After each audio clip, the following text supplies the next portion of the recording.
ওই সময়ে। তো ৭৩ সালে তো আমি বাংলাদেশ মানে ৭২-৭৩ আমি দেখে গেছি। আ অ ৮৮ সালে এসে হঠাৎ আমি টের পেলাম যে টেলিভিশনে আমি যখন নিউজ শুনছি বা কোনো নাটক দেখছি এবং এখানে মানে হানাদার বাহিনী বলে একটা জিনিস তৈরি হয়েছে। এই হানাদার বাহিনীটা কে? কোথা থেকে আসলো? এটা কি মঙ্গল গ্রহ থেকে আসছিল নাকি মাটি ফুঁড়ে বের হয়েছিল? আমি ঠিক বুঝে উঠতে পারছিলাম যে, হু ইস দিস হানাদার বাহিনী? তারপর দেখলাম যে শেখ মুজিবের নাম তো নাই। অ্যাজ ইফ বাংলাদেশ স্বাধীন হয়েছে কিছু একটার মাধ্যমে। সেটার মানে কেউ নেতৃত্ব দিয়েছিলেন অথবা আ মানে নাও নাও দিয়ে থাকতে পারেন। এমনি হয়ে গেছে বিষয়টা আরকি। সো এটা আমি পরে বুঝলাম যে এটা একেবারে পরিকল্পিত একটা ব্যাপার। যে পাকিস্তান যে হানাদার বাহিনী ছিল, সেটাকে যাতে মানুষের মন থেকে, মাথা থেকে, স্মৃতি থেকে মুছে ফেলা যায়, সেজন্য পাকিস্তানের নামটা নেওয়া হতো না। শুধু হানাদার বাহিনী। আর শেখ মুজিবকে তো মানুষের স্মৃতি থেকে মুছে ফেলার চেষ্টা ৭৫ সাল থেকেই চলে আসছে। পাঠ্যপুস্তক থেকে যদি বাদ পড়ে যায়, তাহলে কিন্তু আপনি একটা প্রজন্মকে অলরেডি ঘুম পাড়িয়ে দিয়েছেন। যদি আপনি এটা ১০ বছর মেইনটেইন করতে পারেন। তো এখন যেটা দেখা যাচ্ছে, এখন একটু ভিন্ন। ভিন্নটা এই কারণে যে এখন শুধু শেখ মুজিবকে ইতিহাস থেকে মুছে ফেলার চেষ্টা করা হচ্ছে তা না। এখন হচ্ছে একটা হিংস্র আক্রমণ তাকে লক্ষ্য করে। যেটা কিন্তু আমি ৮০ দশকে দেখিনি। এরকম হিংস্র আক্রমণ আগে দেখিনি। এখন কিন্তু প্রতি পদে বলা হচ্ছে যে এই যে বিপ্লবটা হলো বা গণঅভ্যুত্থানটা হলো আ গত বছর অগাস্ট মাসে, এইটা ১ম এ তো ছিল যে এটা হাসিনা দুঃশাসনের বিরুদ্ধে বিদ্রোহ। কিন্তু এটা সফল হওয়ার পর এটা টার্গেট হয়ে গেছে শেখ মুজিব। এবং শেখ মুজিবকে টার্গেট করা মানেই হচ্ছে একেবারে মুক্তিযুদ্ধের পর্যন্ত পৌঁছে গেছে। কারণ শেখ মুজিব তো আর জাতির পিতা ১৯০০ মানে ৭৫ সালে হননি। তিনি তো প্রধানমন্ত্রী হওয়ার কারণে জাতির পিতা হননি। তিনি যেভাবে বাংলাদেশের স্বাধিকার আন্দোলনের নেতৃত্ব দিয়ে গেছেন, সে ৪৮ সাল থেকে শুরু করে ৬৬, ৬৯ নামে তার নামে তাকে মুক্ত করার জন্য আন্দোলন হয়েছে। ৭০ এর নির্বাচন এবং ৭১ এর মুক্তিযুদ্ধ। এইসবের কারণে তিনি ৭২ সালে জাতির পিতা হিসেবে গণ্য হয়েছেন। তো এখন আপনি ৭২ সালের পরে ৭৪ সালে কি দুর্ভিক্ষ হলো, ৭৫ সালে বাকশাল হলো, এইগুলোর কারণে তো তাকে আপনি জাতির পিতা হিসেবে অস্বীকার করতে পারেন না। কারণ জাতির পিতা যেই কারণে হয়েছেন, সেই কারণগুলো তো আপনি ডিনাই করতে পারছেন না। কাজেই আমার কাছে মনে হয় যে এইটা শুধু শেখ মুজিবকে অ্যাটাক করার জন্য হচ্ছে না। এটা মুক্তিযুদ্ধের যেই আদর্শটা এবং যে ন্যারেটিভটা সেটা সম্পূর্ণ বদলানোর জন্য। এবং এইজন্য বারবার বলা হচ্ছে যে ৭১ এসছে ৪৭ এর ধারাবাহিকতায়। অর্থাৎ একটা অ্যাটেম্প্ট চলছে যে বাংলাদেশের মুক্তি বা স্বাধীনতা এসছে ৪৭ সালে। এইটাই হচ্ছে একটা ন্যারেটিভ তৈরি করার চেষ্টা করা হচ্ছে। এবং সেটা শেখ মুজিবকে যেভাবে হোক খুবই হিংস্র এবং আক্রমণাত্মকভাবে তাকে হেনস্থা করা যায় সেই কাজই এখন চলছে, যেটার কোনো যুক্তি আমি দেখি না। অবশ্যই আপনি যদি ৭৪ সালে তার যে রাজনৈতিক কর্মকাণ্ড, তার যে অর্থনৈতিক ব্যর্থতা, আপনার দুর্ভিক্ষ এবং বাকশাল গঠন, এগুলো নিয়ে যদি আপনি তাকে সমালোচনা করতে যান, অবশ্যই করবেন। কেন করবেন না? এটা তো একটা রাজনৈতিক সমালোচনা। তিনি একজন রাজনৈতিক ব্যক্তিত্ব। তার তো ভুল সিদ্ধান্ত, ভুল পদক্ষেপ থাকতেই পারে। তার জন্য তাকে সমালোচনা করতে হতেই পারে। কিন্তু তার মানে এই না যে তার যে অবদান রাষ্ট্র গঠনের, জাতিকে মুক্তি এনে দেওয়ার জন্য, সেটা আপনি আক্রমণ করবেন কৌশলে। তো আমার মনে হয় এই মুহূর্তে সেটাই হচ্ছে, যেটা ৮০ দশক, এমনকি জিয়াউর রহমানের আমল বলুন বা এরশাদের আমল বলুন, এরকম হিংস্র এবং আক্রমণাত্মক ছিল না। জি। জয়ী মামুন, আমার একটা প্রশ্ন মাথায় আসে যে ধরেন বঙ্গবন্ধুকে একটা হচ্ছে গিয়ে জামাতিরা যখন তার অবদানকে স্বাধীনতা যুদ্ধে অস্বীকার করতে পারে না, তখন তারা বঙ্গবন্ধুকে দুই ভাগে ভাগ করে। যে একটা হচ্ছে গিয়ে ৭১-এর আগের বঙ্গবন্ধু, আর একটা হচ্ছে গিয়ে ৭১-এর পরের বঙ্গবন্ধু, মানে একটা শাসক বঙ্গবন্ধু আর হচ্ছে গিয়ে নেতা বঙ্গবন্ধু, দুই ভাগে ভাগ করে তাকে একটা তিনি যে জাতির পিতা নন, তার ভূমিকা যে নাই, এটি প্রতিষ্ঠিত করার চেষ্টা করে, কিংবা তার নামে কালিমা দেওয়ার চেষ্টা করে। এটি করে জামাতিরা। একই প্রক্রিয়া আমি দেখি বামপন্থীদের মধ্যে, কিছু বামপন্থীদের মধ্যে। তারাও বঙ্গবন্ধুকে দুই ভাগে ভাগ করেন। এরকম প্রশাসক বঙ্গবন্ধু আর নেতা বঙ্গবন্ধু, এই দুই ভাগে ভাগ করে তারা আসলে কি মানে জামাতিদের উদ্দেশ্য তো বুঝতে পারি, কিন্তু বামরা আসলে কি হাসিল করতে চায়? এটা তো আসলে বামদের জন্য প্রশ্নটা সঠিক ছিল, না, আমার পক্ষে এটা আপনার উত্তর কাছ দেওয়া থেকে একটু কঠিন। বিশ্লেষণটা জানতে চাই। আমার না ভুল আমি হয়ে থাকলে আমি আপনি ধরিয়ে দিয়েন। না না না না, ভুল ত্রুটির বিষয় না, এটি হচ্ছে আমার কাছে যেটি মনে হয় যে একজন মানুষ যখন একটা বড় দায়িত্বে থাকেন এবং দীর্ঘকাল ধরে একটা রাজনৈতিক আন্দোলন সংগ্রামের ভিতর দিয়ে অগ্রসর হন, পরিণত হন, তার কিন্তু জীবনের অনেক ফেজ থাকে, অনেকগুলো পর্ব থাকে, অধ্যায় থাকে, এবং সেই অধ্যায়গুলিকে যদি আমরা ভাগ করি তাতে খুব দোষের কিছু নেই। সেটি জামাত করুক, আপনি করেন, আমি করেন, করতেই পারি। 1947 সাল বা 1948 সালে বা 1952 সালে ভাষা আন্দোলনের সময়কার বঙ্গবন্ধু আর 69-71-এর বঙ্গবন্ধু শেখ মুজিব তো এক না। আবার এটিও সত্যি যে 71-এ যে বঙ্গবন্ধু, 74-75-এর বঙ্গবন্ধু তো এক না। ফলে মানুষের জীবনের বৈচিত্র্য থাকবে। আপনি সুলতানা রহমান আজকে যেখানে আছেন 20 বছর আগে সেই জায়গায় ছিলেন না, আমি 10 বছর আগে এই জায়গায় ছিলাম না। তো আবার 10 বছর পরে হয়তো অন্য জায়গায় থাকবো। এটিকে ভাগ করাটাকে আমি কোনো দোষের কিছু দেখি না, এবং এটি কোনো হাসিল করার উদ্দেশ্যে যে করা হয় তা না। এখন যেই জায়গাটায় আলোচনাটা এসে ঠেকেছে, আজকের পয়েন্ট, এখন কিন্তু আর ভাগ ভাগ করে বঙ্গবন্ধুকে রিজেক্ট করা হচ্ছে তা না। এখন আপাদমস্তক জন্ম থেকে 1920 থেকে 1975 উনি যতদিন বেঁচে ছিলেন এবং তার পরবর্তীকালে ওনার যে লিগেসি পুরোটাকেই বুড়িগঙ্গায় বা অন্য কোনো নদীতে ফেলে দিতে হবে, পারলে বঙ্গোপসাগরে, প্রশান্ত মহাসাগরে, যেখানে হোক ফেলে দিতে হবে। এটিই কিন্তু এখনকার ন্যারেটিভ, এখনকার বয়ান। এখন আর ভাগ করে হ্যাঁ 71 পর্যন্ত আমরা মানি উনি বড় নেতা ছিলেন, এই কথা গত 1 বছর ধরে কেউ বলেনি বা বলছে না, বা বলার মতো প্রয়োজন তারা মনে করে না। এটা তখন বলতো, ততক্ষণ পর্যন্ত বলতো যতক্ষণ পর্যন্ত দেশে একটা গণতান্ত্রিক আবহ ছিল, যে যতক্ষণ পর্যন্ত বাংলাদেশে আওয়ামী লীগ ক্ষমতায় ছিল বা ক্ষমতার বাইরে থাকলেও আওয়ামী লীগের একটা কণ্ঠস্বর ছিল। কিন্তু এখন এই 5ই আগস্টের অভ্যুত্থান বলেন, বিপ্লব বলেন, সরকার পরিবর্তন বলেন, যাই বলেন, আন্দোলন, এই ঘটনার পরে তো শুধু যে শেখ হাসিনা দেশ ত্যাগ করেছেন তা তো না, পুরো আওয়ামী লীগ মাটির সাথে মিশে গেছে। প্রকৃতপক্ষে আওয়ামী লীগের কোনো ভয়েস নেই। আওয়ামী লীগ বলে যে বাংলাদেশে কোনো কিছু কখনো ছিল সেটি মনেই হয় না কোথাও। শুধুমাত্র ফেসবুক বা সোশ্যাল মিডিয়াতে তাদের কোনো এক ধরনের উপস্থিতি আছে, কিন্তু প্র্যাকটিক্যালি মাঠে ঘাটে, হাটে বাজারে বা মানুষের জীবন যাপনের কোনো প্রক্রিয়ার ভিতরে তো আওয়ামী লীগ নেই।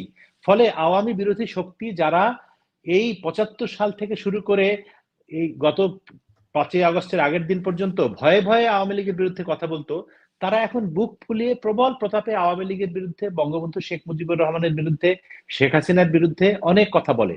এদের মধ্যে সকলেই ফেরেস্তা বা কেউ কোনো অপরাধ করেনি, দোষ করেনি, সেই আলোচনায় আমি যাচ্ছি না। যেহেতু আপনি ইতিহাস বিকৃতির প্রসঙ্গটা তুলেছেন, সেই জায়গা থেকে আমি মনে করি যে আমিও আমি আমি মোটামুটি 70 দশকের মাঝামাঝি থেকে বড় হয়েছি। আমার জন্ম, স্কুলে যাওয়া থেকে শুরু করে এসএসসি পাস, ইন্টারমিডিয়েট পাস করা পর্যন্ত বা ইউনিভার্সিটি পর্যন্ত পুরোটাই আসলে নানা রকম সামরিক শাসনের ভিতর দিয়ে আমি দেখেছি। মানে আমার স্কুল জীবন, ছাত্র জীবন শুরু থেকে শেষ পর্যন্ত পুরোটাই জিয়াউর রহমান এবং এরশাদের সামরিক শাসনের বুটের তলায়। আমি বলি যে আমার ছাত্র জীবনটা বুটের তলায় বড় হয়েছে। তো ফলে আমি আমার কোনো পাঠ্য বইয়ে শেখ মুজিবুর রহমান কে ছিলেন, বঙ্গবন্ধু তো দূরের কথা, এরকম কোনো কিছু পাই নাই কোনোদিন। আমি যতটুকু জেনেছি আমার পরিবার পরিজন, তাদের মধ্যে যারা মুক্তিযুদ্ধের সাক্ষ্য ছিলেন, অংশগ্রহণ করেছেন, তাদের কাছ থেকে গল্প শুনেছি। একটু বড় হয়ে বইপত্র পড়া শুরু করেছি যখন, তখন বইপত্রের মাধ্যমে জেনেছি, স্কুলের শিক্ষকদের কাছ থেকে জেনেছি, বন্ধুদের কাছ থেকে জেনেছি, বড় ভাই, এভাবে জেনে জেনে আমার একটা আগ্রহ তৈরি হয়েছে। এবং আমার ব্যক্তিগত অভিজ্ঞতার জায়গা থেকে যদি বলি, সাবির ভাই যদি বিরক্ত না হন, সেটা হচ্ছে যে আমার ছোটবেলা থেকেই মনে হতো যে আচ্ছা এই বইপত্রে এরকম লেখা আছে কিন্তু এগুলি পাঠ্য বইয়ে নাই কেন, সরকার কেন বলে না।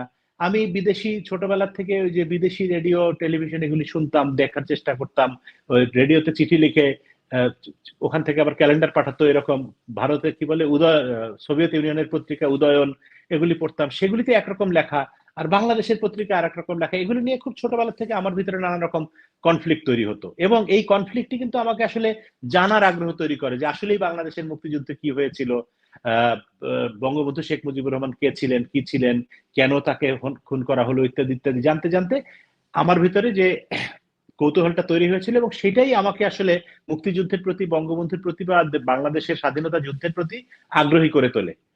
ফলে আমি ব্যক্তিগতভাবে মনে করি যে সবসময় রাষ্ট্র ব্যবস্থা যদি নিষিদ্ধ করেই পার পেয়ে যেত, তাহলে পরে পৃথিবীতে মানুষ কোনো কিছু জানতো না কোনোদিন, কারণ বহু দেশে বহু রাষ্ট্র সত্যি জানতে দেয় না, সত্যি তারা চেপে রাখে, কিন্তু মানুষ কোনো না কোনো ভাবে জেনে যায়। আমার বিবেচনায় এই কথাটা প্রসঙ্গটা বলে আমি শেষ করব যে আমরা যখন আমার জন্ম পর থেকে শুরু করে এমএ পাস পর্যন্ত কোনোদিন পাঠ্য বইয়ে বঙ্গবন্ধুর নাম না শুনেও আমি বঙ্গবন্ধুর ভক্ত হতে পেরেছি। আবার এই বঙ্গবন্ধুর নামই এত বেশিবার শোনানো হয়েছে আমার সন্তানের প্রজন্মকে যে তারা এই নাম শুনতে শুনতে বিরক্ত হয়ে তারা বঙ্গবন্ধুর থেকে বিমুখ হয়েছে, এবং যেই নামগুলি তারা শুনতে দেয়নি তাদেরকে, ধরা যাক জিয়াউর রহমানের নাম, জিয়াউর রহমানের নাম গত 15-20-16 বছর আওয়ামী লীগের আমলে তো কখনো উচ্চারিত হতে দেয়নি। ওই কারণে কিন্তু নিষিদ্ধ হওয়ার কারণে জিয়াউর রহমানের প্রতি বা অন্য প্রতিষ্ঠানের প্রতি, দলের প্রতি মানুষের বা নতুন প্রজন্মের আগ্রহ তৈরি হয়েছে। তো আমার যেটি ধারণা যে আওয়ামী লীগ সরকারে থাকতে যে অন্যায়গুলো করেছে, যে ভুলগুলো করেছে, তার খেসারতি এখন আমরা দিচ্ছি, এবং সে কারণেই আজকে এই বঙ্গবন্ধুর থেকে শুরু করে পুরো ৭১কে বঙ্গোপসাগরে নিক্ষেপ করে দেওয়ার স্পর্ধা দেখাতে পারছে এরা। জি, আমার অভিজ্ঞতা আর মামুন ভাইয়ের অভিজ্ঞতা কিন্তু কাছাকাছি, যে আমাদের ভিতরে খটকা লাগতো যে আমরা পাঠ্যপুস্তকে পড়ি যা বাস্তবে ভিন্ন কেন। আর সাবির ভাই যেহেতু বিরাট বড় সাংবাদিকের বাড়িতে বড় হয়েছেন, কেজি মুস্তাফা তার বাবা, তিনি হয়তো যেগুলি শুনে বড় হয়েছেন, তিনি আবার বাংলাদেশে এসে দেখলেন ভিন্ন, যে হ্যাঁ এগুলি তো মানে রেডিও টেলিভিশনে কি বলে, মানে দুইটা ডাইমেনশন। কিন্তু সাবির ভাই, আমার যেই প্রশ্নটি মামুন ভাইকে আমি করেছিলাম যে বামপন্থীদেরকে নিয়ে আপনারা বলছেন যে ৭৪-এর দুর্ভিক্ষ, তা বাকশাল নিয়ে তো আওয়ামী লীগের লোকেরা দারুণ লজ্জাও বোধ করে, মানে অন্যভাবে নিয়েন না। আমারও মামুন ভাইয়ের মতোই যে আমার ইতিহাস জানার অনেক আগ্রহ থেকে আমি ছোটবেলা থেকেই খুব ইতিহাস পড়তাম, এবং তখনই আমি বাকশাল জানতাম। ছোটবেলা থেকে আমি বাকশালের ব্যাপারে আমার খুব কিউরিওসিটি ছিল যে কি বিষয় এটা। তো আমি তো খুব অভিভূত হই বাকশাল পড়লে। একটা সমাজতান্ত্রিক কাঠামো, যেই সমাজতান্ত্রিক কাঠামোর স্বপ্ন বামপন্থীরা দেখে, তাহলে তারা আবার কেন বঙ্গবন্ধুকে একনায়ক বলেন? তাহলে তারা কেন আবার বঙ্গবন্ধুর বাকশাল নিয়ে প্রশ্ন তোলেন এবং বলেন তিনি ব্যর্থ? আমি কোনো এখনো পাই না। বরং বলা হয় যে বঙ্গবন্ধু তার এই যে বাকশালের কনসেপ্ট, একটা সমাজতান্ত্রিক ব্যবস্থা, এটি বাস্তবায়ন করতে পারেননি, কারণ তার বিরুদ্ধে সবাই মিলে জোটবদ্ধ হয়েছিল, রাইট? তো তাদের উদ্দেশ্য, মানে ওই সময়ের বামপন্থী আর এখনকার বামপন্থী পার্থক্য দেখেন কিনা? সাবির ভাই, আনমিউট করতে হবে আপনার। জি, এখন বামপন্থী বলতে আপনি কাদেরকে বোঝাচ্ছেন সেটা একটা বিষয়, কারণ আমি সব বামপন্থী কিন্তু এক না, রাইট, মানে কারণ জেনারেলি বামপন্থী বলতে আমরা যা বুঝি আর কি। হ্যাঁ, কিন্তু সেখানে ব্যাপার আছে, কেন কিছু কিছু বামপন্থী আছে যারা খুবই এক্সট্রিম লেফট, তারা কিন্তু ঘোরতর শেখ মুজিব বিরোধী। আবার কিছু বামপন্থী আছে এমনকি কমিউনিস্ট, যারা আর কি মানে ট্র্যাডিশনালি মস্কোর সাথে অ্যালাইন ছিল, তারা কিন্তু আবার শেখ মুজিবের প্রতি একটা সহানুভূতি তাদের আছে। কাজে এই দুইটা বামপন্থীদের আপনি মানে সেপারেট করতে হবে।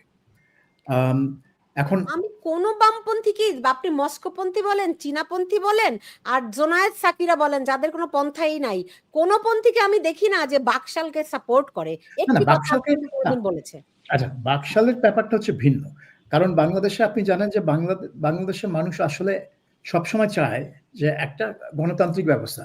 গণতান্ত্রিক ব্যবস্থা মানে তারা চায় বিভিন্ন দল, কারণ বাংলাদেশ মানুষ দল বানায়, তারা দল করে, তারা দল সমর্থন করে। একটা ফ্যামিলিতে ৩টা দল তৈরি হয়ে যায়, হ্যাঁ, দল থেকে উপদল, উপদল থেকে আরো উপদল। কাজেই সেই বাঙালিকে যদি আপনি বলেন যে আপনি দল করতে পারবেন না, তো বাঙালি তো মানে দম বন্ধ হয়ে মরে যাবে, সে যদি দল করতে না পারে। তো শেখ মুজিব সেটাই করেছিল, যে যেই দলগুলো ছিল এই দলগুলোকে যারা আর কি সমমনা, আপনার আওয়ামী লীগ, তারপরে কমিউনিস্ট পার্টি, যে মস্কোপন্থী কমিউনিস্ট পার্টি, তারপরে মুজাফর ন্যাপ, তারাও ওই কমিউনিস্ট পার্টির সাথে অ্যালাইন্ড, তাদেরকে নিয়ে বাকশাল গঠন করলেন। ওই দলগুলো সব বিলুপ্ত হয়ে গেল এবং সবাই এই বাকশালে ঢুকলো, আর যারা আর কি বাকশালে ঢোকে নেই তারা নিষিদ্ধ হয়ে গেল। তো এখন আপনি বাঙালিকে দমটা বন্ধ করে দিলেন, কারণ সে আর দল করতে পারবে না। তার যে দল ছিল, যারা ওই জাসদ নামক দলের যে লাখ লাখ সমর্থক এবং অনুসারী, তারা কোথায় গেল? কোথায় যাবে তারা? তাদেরকে তো আপনার একটা রাস্তা করতে হবে, তাদেরও তো একটা রাজনীতি করার অধিকার আছে। তো হ্যাঁ একটুখানি আমি যোগ করে দিচ্ছি আপনার এখানে, মানে যেটা আমি বুঝতে পারি না, জাসদের আকাঙ্ক্ষা ছিল বঙ্গবন্ধু যখন মুক্তিযুদ্ধের পরে দেশে ফিরলেন তখন তারা একটা জাতীয় সরকার করতে চেয়েছিল। মূলত সেই জাতীয় সরকার হয় নাই, আওয়ামী লীগের নেতৃত্বে সরকার হয়েছে দেখেই তারা জাসদ গঠন করলেন, তাই তো? তো না না আচ্ছা না, বলুন। এই কথা কে বলেছে আপনাকে? মানে বিভিন্ন সময়ে মানে মূল জিনিস ৭২ সালে এইটুকু দাঁড়ায় আর কি। ৭২ সালে জাতীয় সরকারের কোনো প্রশ্নই ওঠে নাই। না না জাতীয় সরকার যদি কেউ চেয়ে থাকে সেটা হতো মোজাফফর ন্যাপ এবং ভাসানী ন্যাপ, কারণ এই দুইটা দল ছিল মুক্তিযুদ্ধের অংশীদার, এবং কমিউনিস্ট পার্টি যেটা কি প্রো মস্কো কমিউনিস্ট পার্টি, তারা ছিল মুক্তিযুদ্ধের অংশীদার। তারা হয়তো জাতীয় সরকার গঠন করতে চেয়ে থাকলেও থাকতে পারে, না, কিন্তু সেরকম কোনো ইতিহাস নাই, সেরকম কোনো প্রমাণ নাই। প্রকাশ্যে দাবি ছিল না। এই কারণটা খুবই সিম্পল। 1970 সালে যে নির্বাচন হয়, সেই নির্বাচনে যারা নির্বাচিত হয়েছিল পাকিস্তানের পরিষদে এবং পূর্ব পাকিস্তান প্রাদেশিক পরিষদে, এই দুই এমপি এবং এমএলএদেরকে নিয়ে গণপরিষদ গঠন করা হয় সেই ৭১-এর এপ্রিল মাসেই, এবং সেই গণপরিষদই তো আপনার এই প্রবাসী সরকার গঠন করে, যেটা ওই এপ্রিল 10-এ যে স্বাধীনতার ইশতেহার সেখানে পরিষ্কার লেখা আছে যে ওই গণপরিষদই হচ্ছে মানে তার যে আইনগত ভিত্তি প্রভিশনাল প্রবাসী সরকারের, সেই আইনগত ভিত্তি দিয়েছে এই কনস্টিটিউয়েন্ট অ্যাসেম্বলি, যেই কনস্টিটিউয়েন্ট অ্যাসেম্বলি ৭২ সালে শেষে গিয়ে সংবিধান পাশ করলো। কাজেই এখানে জাতীয় সরকারের ব্যাপার না, জাসদের ব্যাপারটা ছিল। আমি বলি কারণ আমি জাসদের কর্মী ছিলাম ৭২ সালে। আমি বাংলাদেশে ৪টে বছর রাজনীতি করেছি, ৪টে বছর মানে কর্মী ছিলাম, কর্মী রাজনীতি, নেতা তো ছিলাম না। আমার বয়স ১০, ১২, ১৩, ১৪ এরকম, এবং মানে রাস্তায় মিছিল। ১০-১২ বছরে আপনি মিছিল করতেন? আমার ১০ বছর বয়সে প্রথম মিছিল 1969, এবং তখন ছিল ছাত্রলীগ, জাস্ট ছাত্রলীগ। তারপরে ৭২ সালে যখন ছাত্রলীগ দুভাগ হয়ে গেল, রব একদিকে, নুরে আলম সিদ্দিক আরেকদিকে, তখন আমি দেখলাম যে রবের ছাত্রলীগ লাল পতাকা নিয়ে হাঁটছে, তো ওইটাই হয়ে গেল আমার পার্টি, কারণ তারা ছিল লাল পতাকা, আর এদিকে এরা ছিল সাদা সাদা লাল সবুজ পতাকা। কাজে আমার তখন হচ্ছে আমি খুব মানে বামপন্থী চিন্তাধারার লোক, মানে পোলাপান ছিলাম তখন। কাজে যেদিকে লাল পতাকা আমি সেদিকে ধাবিত হলাম, এবং সেই যখন জাসদ গঠন করা হলো আমি দেখলাম যে বিরাট একটা লাল পতাকা, পাশে ভিতরে একটা মশাল, ব্যাস হয়ে গেল, এই হচ্ছে আমার দল। তো এটা হচ্ছে ৭৩ সাল পর্যন্ত আমি জাসদ ছিলাম, কিন্তু যখন ফিরে আসি তখন তো আর সেই জাসদ আর নেই। জাসদের সঙ্গে আওয়ামী লীগের মূল কন্ট্রাডিকশনটা তাহলে কোথায় ছিল? এখন সেটা হচ্ছে, এই প্রশ্নটার জবাব শুধুমাত্র একজনই দিতে পারতো, সেটা হচ্ছে সিরাজুল আলম খান। এক্স্যাক্টলি। কারণ উনারা তো আমাদেরকে তখন মানে এই রাস্তার কর্মীদেরকে তো বুঝাবেন না যে তাত্ত্বিক গন্ডগোলটা কি ছিল। মূলত উনারা যেই বিষয় নিলেন যে এখানে একটা বিপ্লবী সরকার করতে হবে, বিপ্লবী, নট জাতীয় সরকার, বিপ্লব। তারা মনে করছেন যে বাংলাদেশে বিপ্লব হয়েছে, যদি এটা বিপ্লবী না হয় সরকার, তারা এইটাকে বিপ্লবে রূপান্তরিত করবে। বৈজ্ঞানিক সমাজতন্ত্র মন্ত্র নিয়ে আসলেন তারা। এবং সাবির ভাই আমি একটুখানি বলি, আমি আসলে জাতীয় সরকার বলতে বিপ্লবী সরকার কি বলেছি, হ্যাঁ ওইটা একটুখানি মানে ইনস্ট্যান্টলি মাথার মধ্যে সমস্যা হয়ে গেছে। যাই হোক, এই যে বিপ্লবী সরকার, তো বাকশালী তো ছিল সেই বিপ্লবী সরকারের কনসেপ্ট। না, বাকশাল না না না না না না, বাকশাল একদমই না। বাকশাল কি ছিল? মানে তারা চেয়েছিল, বাকশাল ছিল না। সাবির ভাই বলুক। আমার বোঝার ভুল থাকলে আপনারা ধরিয়ে দেন। আপনি দেখেন এটা কিন্তু বাকশাল, আপনি যদি ওই সময়কার পৃথিবী দেখেন, ওই সময়কার পৃথিবীতে কিন্তু বিভিন্ন দেশে এরকম একটা ঘটনা ঘটেছে যে স্বাধীনতার পর এখানে যারাই সোভিয়েত ইউনিয়নের সাথে মিত্র ছিল, সোভিয়েত ইউনিয়নের কিন্তু এটা একটা মন্ত্র ছিল যে এই উপনিবেশ থেকে বেরিয়ে এসে যেসব দেশ স্বাধীন হয়েছে তাদেরকে ওই দেশের যত গণতান্ত্রিক এবং বুর্জোয়া মধ্যবিত্ত শক্তি থাকবে জাতীয়তাবাদী, তাদেরকে এক হয়ে একটা দল, জাতীয় দল হিসেবে দাঁড়াতে হবে।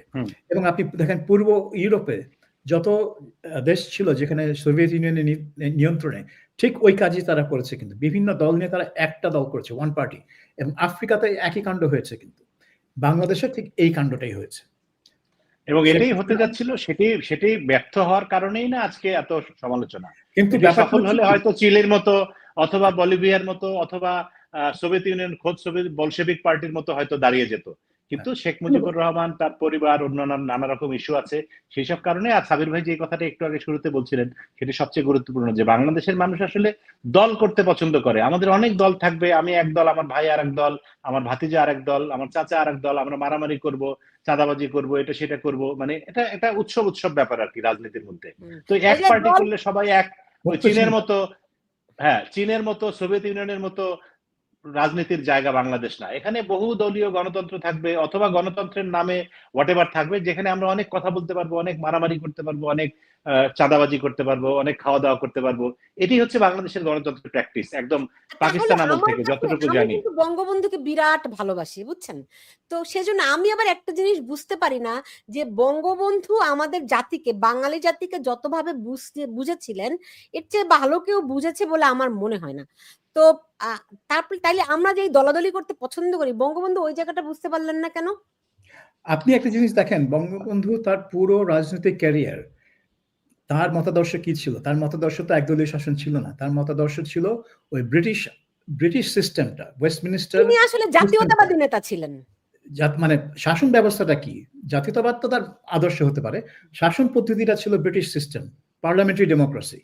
সেটাই ছিল তার, এবং সেজন্য ৭২ সংবিধান কিন্তু সেটাই ছিল। শাসন মানে সংসদীয় শাসন ব্যবস্থা।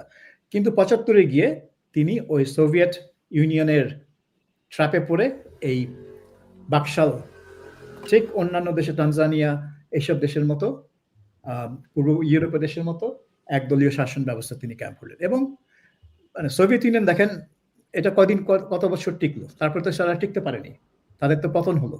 আসলে এই ধরনের ব্যবস্থা ধরে রাখা সম্ভব না, খুব ডিফিকাল্ট। চীন পেরেছে এখনো, চীন কোনো এক কারণে এখনো কিউবা পারছে এখনো, কিন্তু আর কতদিন? ডেমোক্রেসি হলে যেটা হয় যে আপনার একটা রিনিউয়ালের প্রসেস থাকে, প্রতি 5 বছর 4 বছর অন্তর আপনি নির্বাচন হচ্ছে, মানুষ তাদের মতামত দিতে পারছে, এবং প্রয়োজন হলে নেতা সরকার চেঞ্জ করতে পারছে। কিন্তু যখনই আপনি সেই রাস্তাটা বন্ধ করে দিবেন, তখন তো একটা কি বলবো, একটা বিস্ফোরণমুখ অবস্থা তৈরি হতে থাকে। রাইট। মামুন ভাই, আরেকটা জিনিস বলতে পারেন কিনা, ধরেন এই যে সাবির ভাই বলেন, সবাই বলে যে বঙ্গবন্ধু একটা একদলীয় শাসন ব্যবস্থা কায়েম করেছিলেন। আপনি তো একটা জিনিসকে নানান ভাবে বলতে পারেন, হ্যাঁ? তো একদলীয় না বলে আমরা তো এটাও বলতে পারতাম, মানে পপুলার শব্দ হতে পারতো, যে বঙ্গবন্ধু একটা সমাজতান্ত্রিক ব্যবস্থা প্রবর্তন করেছিলেন। না না না, আচ্ছা সুলতানা, এটা আসলে তর্ক করতে চাইলে বা না, তর্ক না, দোষারোপ করতে আমার চাইলে, আন্ডারস্ট্যান্ডিং এর জন্য বলতেছি। হ্যাঁ, আচ্ছা ঠিক না, আমরা আন্ডারস্ট্যান্ডিং এর জন্য আমিও বলছি যে যারা এগুলি বলে, তারা নানা রকম তর্কের কারণেই বলে, যে তর্ক করার জন্য বা ছোট করার জন্য, খাটো করার জন্য হয়তো বলতে পারে। কিন্তু আমার যেটা ধারণা সেটা হচ্ছে যে ওই যে শুরুর আলোচনায় যদি আমরা যাই, যে ৭১ সালের মুক্তিযুদ্ধের পূর্ববর্তী বঙ্গবন্ধু আর স্বাধীনতার পরে রাষ্ট্র পরিচালনার দায়িত্ব নেওয়ার পরের বঙ্গবন্ধুর মধ্যে কিন্তু পার্থক্য আছে, যে কারো পার্থক্য থাকে। এই শেখ হাসিনা খালেদা জিয়ার ক্ষেত্রে পার্থক্য, রাজপথের নেত্রী এক জিনিস আর প্রধানমন্ত্রী আরেক জিনিস। মানে হ্যাঁ, আমি একটু বলি, তারপরে আপনার কাছ থেকে শুনবো। আপনার প্রথম যে পয়েন্টটা আপনি আলোচনা করেছিলেন, যে বঙ্গবন্ধু কেন মানুষের পালস বুঝলেন না, এদেশের মানুষ রাজনীতি করতে পছন্দ করে, তাহলে কেন তিনি এরকম একটা সব দল বাদ দিয়ে একদলীয় পদ্ধতির মধ্যে আসলেন? আপনার দুইটা প্রশ্নের উত্তর একসঙ্গেই আমার কাছে আছে। সেটি হচ্ছে যে তিনি যখন স্বাধীন দেশে এসে রাষ্ট্র পরিচালনার দায়িত্ব নিলেন, তখন তো তিনি রাষ্ট্র পরিচালনার সমস্যাগুলো মোকাবেলা করা শুরু করলেন। এর আগে তো তিনি রাজপথের নেতা ছিলেন, ছাত্র নেতার থেকে শুরু করে বড় জাতীয় নেতা, কিন্তু রাষ্ট্র পরিচালনার অভিজ্ঞতা তো ভিন্ন। সেখানে এসে তাকে অনেক কিছু করতে হয় যেটি তিনি হয়তো করতে পছন্দ করেন না বা করতে চান না। এটা সবাইকে করতে হয়, বঙ্গবন্ধুকে করতে হয়েছে, জিয়াউর রহমানকে, শেখ হাসিনাকে, খালেদা জিয়াকে, আজকে প্রফেসর ইউনূসকেও করতে হয়। সেরকম একটা জায়গায় এসে তখন পৃথিবী দুই ভাগে বিভক্ত, একটা হচ্ছে মার্কিন যুক্তরাষ্ট্রের বলয়, আর একটা হচ্ছে সোভিয়েত ইউনিয়নের বলয়। এবং মুক্তিযুদ্ধের ভিতর দিয়েই আমরা আমাদের অবস্থান পরিষ্কার করেছি, বাংলাদেশ সোভিয়েত ইউনিয়নের বলয়ের ভিতরে, এবং ভারত তার মিত্র হিসেবে আমাদেরকে মুক্তিযুদ্ধে সহায়তা করেছে ইত্যাদি নানা রকম। তো তাদের পরামর্শের বাইরে গিয়ে এককভাবে বঙ্গবন্ধুর তখন কিছু করার সুযোগ ছিল না, কারণ তার তো একটা বড় শত্রু মার্কিন যুক্তরাষ্ট্র, এবং তার পুরো ইউরোপ থেকে শুরু করে অনেক অনেক চীন থেকে শুরু করে অনেক বড় বড় শক্তি তার প্রতিপক্ষ। তাকে তো একটা শক্ত মুরব্বী লাগবে, বা একটা অভিভাবক লাগবে, বা কারো একটা হাত ধরতে হবে, যে আমি যেন বিপদে না পড়ি, আমাকে পড়ে গেলে আমাকে হাতটা ধরো। সেই জন্য তিনি মার্কিন যুক্তরাষ্ট্রকে অ্যাভয়েড করে সোভিয়েত ইউনিয়নের পক্ষ অবলম্বন করেছেন, এবং তখন ওদেরই পরামর্শে এই বাকশাল ব্যবস্থা প্রতিষ্ঠা করার চেষ্টা করেছেন। এবং এখন এই যে আমরা একদল বলে ছোট করার চেষ্টা করছি, আমরা যখন এক দেশ বলি তখন তো ছোট মনে হয় না। আমরা এক বাংলাদেশ, কোনো সমস্যা হয় শুনতে? তাহলে এক দল শুনতে সমস্যা হবে কেন? সোভিয়েত ইউনিয়ন বা এই যে চীনে এক পার্টি চলছে না, পৃথিবীর বহু দেশ বা ওই মধ্যপ্রাচ্যের দেশগুলিতে তো কোনো পার্টিই নাই, রাজনীতিই নাই। এক এক জায়গায় এক এক রকমের সংস্কৃতি থাকে রাজনৈতিক। বাংলাদেশের রাজনৈতিক সংস্কৃতিটা আসলে ভিন্ন ছিল, কিন্তু ওই সময়ের বাস্তবতা বঙ্গবন্ধুকে সেই জায়গা থেকে টেনে নিয়ে এমন একটা বিপদ সংকুল পথে ফেলেছিল যেখান থেকে তিনি নিজেও ফিরতে পারেননি, দেশকেও ফেরাতে পারেননি, এবং অবশ্যম্ভাবীভাবে তার চরম পরিণতি তিনি ভোগ করেছেন জীবন দিয়ে, পুরো পরিবার দিয়ে, এবং বাংলাদেশ ভোগ করেছে, আজকে আমরা এখনো ভোগ করছি। এবং সেটি নিঃসন্দেহে ওই সময়কার ঘটনা প্রবাহেরই কিন্তু ফল পরবর্তী ৭৫ এবং তারপরে ৭৬, ৭৭, ৭৮, ৮২ সালের এরশাদের সামরিক শাসন ইত্যাদি। এবং বড় করে না বলে যদি বলি যে ৯১ সালে আমাদের সামনে একটা সুযোগ তৈরি হয়েছিল যে একটা স্বাধীনতার ৭১-এর মূল চেতনায়, যে চেতনা নিয়ে মানুষ মুক্তিযুদ্ধে গিয়েছিল, যে স্বপ্ন নিয়ে গিয়েছিল, সেই স্বপ্নের বাংলাদেশ গড়ার একটা সুযোগ ৯১ সালে তৈরি হয়েছিল। কিন্তু সেটিও আমরা আমাদের এই দুই নেত্রীর বা দুই প্রধান দলের জাতীয় ভেতরের ঐক্যের অভাবে সেটি আমরা সম্ভাবনাটিকে আর কাজে লাগাতে পারিনি, বরং বিভেদ বেড়েছে, দ্বিধা বেড়েছে, তারপরে তো সংঘাত বেড়েছে, মারামারি বেড়েছে এবং অবিশ্বাস বেড়েছে, এবং রাজনীতি একটা চরম, এখন একটা যে সাবির ভাই শুরুতে বলছিলেন যে এখন তো একটা ধ্বংসাত্মক জায়গায় চলে গেছে। আগে তো দুজন রাজনীতিবিদ দুই দলের হলে দেখা হলে কথাবার্তা বলতো, হাতে হাত মিলাতো, গলাগলি করতো, আত্মীয়তা হতো, বিয়ে শাদী হতো অমুকের ছেলের সাথে অমুকের মেয়ের। এখন তো সেগুলিও কল্পনা করা যায় না। এখন তো মনে হয় যে সবাই পেছনে ছুরি নিয়ে বসে থাকে যে কখন একটা অন্য দলের লোককে পাওয়া যাবে এবং পিছন দিক থেকে ছুরি বসিয়ে দেওয়া হবে। এই হচ্ছে বাংলাদেশের রাজনৈতিক বাস্তবতা। জি, সাবির ভাই, ধরেন আমার ধারণা যে যদি বাকশাল কায়েম করা যেত, প্রতিষ্ঠিত করা যেত, বাংলাদেশে অর্থনৈতিক সমৃদ্ধি দারুণ হতো। যাই হোক, যেটা হয় নাই সেটা বাদ তো বাদই। তো বঙ্গবন্ধু যে ঐক্যমত্য জাতিকে একত্রিত করতে পারলেন না, এখন আমরা দেখি বাংলাদেশে ঐক্যমত্য কমিশন গঠিত হয়েছে। আমরা জাতি হিসেবে আকাঙ্ক্ষা করি যে আওয়ামী লীগ, বিএনপি সবাই মিলে একটা ঐক্যবদ্ধভাবে দেশ পরিচালনা করবে। মানে এই সব কথা আমরা বলি কেন তাহলে? মানে শুনতে ভালো লাগে দেখে, শুধুই কি তাই? ঐক্যের ব্যাপারে একটা আমি মানে ছোট একটা গল্প বলি। আওয়ামী লীগের একজন এমপি ছিলেন কর্নেল শওকত আলী। শওকত আলী, হ্যাঁ, মুক্তিযুদ্ধের একজন সেক্টর উপকমান্ডার বোধহয় ছিলেন। তো পরবর্তীকালে ডেপুটি স্পিকার হয়েছিলেন উনি। হ্যাঁ, উনাকে আমি ইন্টারভিউ করেছিলাম 1992 তে বোধহয়। একটা কর্নেল শওকত অনেক গফু আর কি। হ্যাঁ, ওটা না, ওটা তো বিএনপির, ওটা কর্নেল শওকত শওকত আলী। ইনি হচ্ছেন অনেক লম্বা এবং সাদা চুল ছিলেন। যাই হোক, আমি ইন্টারভিউ করেছিলাম 1992 তে, এবং এই প্রশ্নটা আমি করেছিলাম যে মুক্তিযোদ্ধাদের মধ্যে ঐক্য আপনারা ধরে রাখতে পারলেন না কেন? তখন সে আমাকে ইন্টারেস্টিং জবাব দিয়েছিল যে দেখেন, 1971 যখন যুদ্ধ হয় তখন বিভিন্ন লোক বিভিন্ন অবস্থান থেকে এক জায়গায় এসেছিল, কারণ লক্ষ্য ছিল একটাই, পাকিস্তান হানাদার বাহিনীকে পরাস্ত করা যুদ্ধের মাধ্যমে। দেশ স্বাধীন হয়ে গেছে, তারপর ওই লোকগুলা যে যার অবস্থানে ফিরে গেছে। ঐক্য থাকবে কেন? মুক্তিযোদ্ধাদের মধ্যে ঐক্য তো শুধু মাত্র একটা কারণেই হবে, যুদ্ধের কারণে। যুদ্ধ শেষ, দেশ স্বাধীন, এখন তো তারা যে যার জায়গায় ফিরে গেছে, এখন হয়ে গেছে রাজনীতি। রাজনীতিতে তো সেভাবে ঐক্য আপনার হবে না, কারণ আপনাদের বিভিন্ন দিক থেকে বিভিন্ন মতামত নিয়ে আসছেন, বিভিন্ন আদর্শ নিয়ে আসছেন। এবং আজকে দেখেন 54 বছর পর বাংলাদেশ কিন্তু এখনো ঠিক হয়নি যে বাংলাদেশের এই যে রাষ্ট্রের আদর্শটা কি, তার মূল নীতি কি, তার মূল আদর্শটা কি, তার মূল্যবোধটা কি, এটা কিন্তু এখনো আমরা ঠিক করতে উঠতে পারিনি। আমরা বলতে আপনারা বোঝাচ্ছি আর কি, মানে বাংলাদেশ আর কি, বাংলাদেশ। কারণ শুরু হয়েছিল একভাবে, তারপর ওটা পাল্টে গেল 75-এ, আবার এটা ফিরে আনার চেষ্টা করা হলো হাসিনা যখন 96 এবং 2009 আবার নির্বাচিত হলেন। এখন আবার ওটাকে অন্যভাবে দেখা হচ্ছে, এবং এই যে সংস্কার কমিশনগুলো কাজ করছে, তারা আবার নতুন করে সংবিধানের নতুন জিনিস ঢুকানোর চেষ্টা করছে। কাজে এখনো কিন্তু আমরা এক ধরনের হযবরল অবস্থায় আছি বাংলাদেশ, যে রাষ্ট্রটা কিন্তু একদিকে রাষ্ট্রটার ভবিষ্যৎ নিয়ে কোনো চিন্তা নেই, ভবিষ্যৎ ইন দ্য সেন্স যে তার যে স্বাধীনতা, তার যে স্বাধীন অস্তিত্ব, সেটা কোনোভাবে বিঘ্নিত হবে এই ভয় কিন্তু কেউ করছে না।